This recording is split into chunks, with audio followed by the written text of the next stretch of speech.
Good morning, everybody. Thank you for joining me here today. Appreciate you taking a few minutes. If you will, like, share, comment on the post. And then today, you don't necessarily need to open up and follow along because we're going to do a little introduction on our next book of study, next letter of study. And it is the letter to the church at Galatia, and that will get us through these four that generally kind of get lumped together. Don't know why I didn't go in order, but just wasn't the way we went. So Galatians, Ephesians, Philippians, and Colossians. I learned many years ago to find them. General Electric Power Company, GEPC, Galatians, Ephesians, Philippians, Colossians. And so we will begin looking at the book of Galatians tomorrow, but just a little bit of an introduction about the letter. Let you know, again, there's really no debate that Paul was the author. It starts out by saying that he wrote it, which even for some still is not sufficient, but it's pretty well accepted. No legitimate argument to his authorship. There is some debate about when the letter was written, in about a 12, 15-year span, roughly from about 48 to 60 A.D., really doesn't affect anything to do with the teaching or anything, but some who, and actually it's not really 48 to 60 A.D. It's more like they either, the scholars either pretty much believe it was either written in 48 or written in 60. That there's kind of, one of the two extremes, and then anything in between. That's the range from about 48 to 60. Pretty obvious, again, that it was written to the churches in Galatia. Not the church, but the churches. Multiple churches in that area, and other churches in that area. Some do believe that it was specifically written to those in southern Galatia, others in the northern part of Galatia, and then others don't distinguish.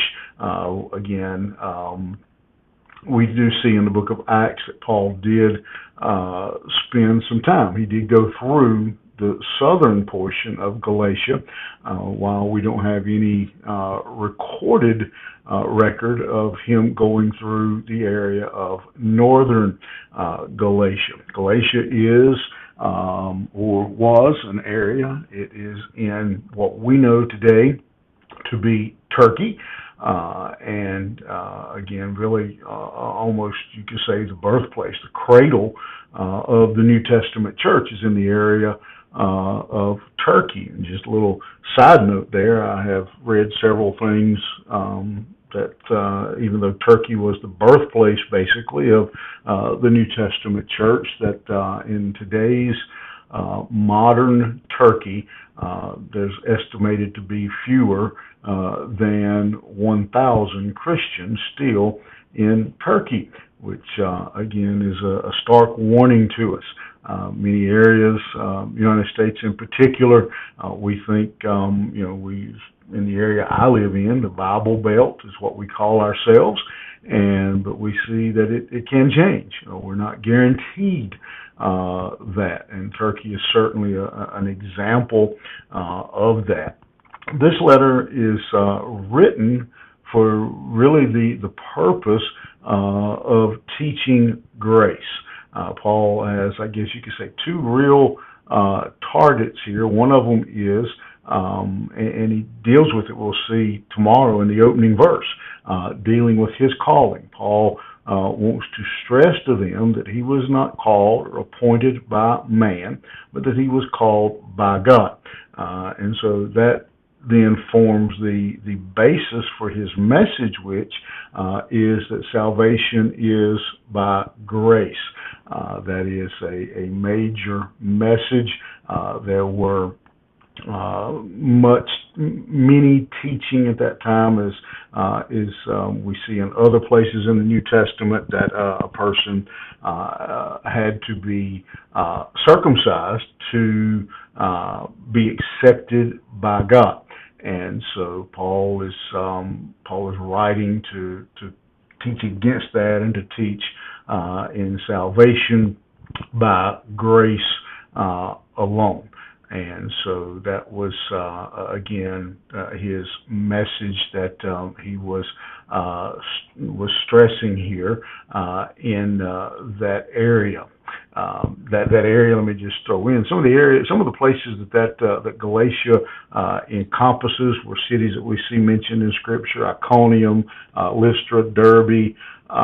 Some of these cities, Antioch of Pisidia, are some of the cities that were mentioned there in the area of Galatia.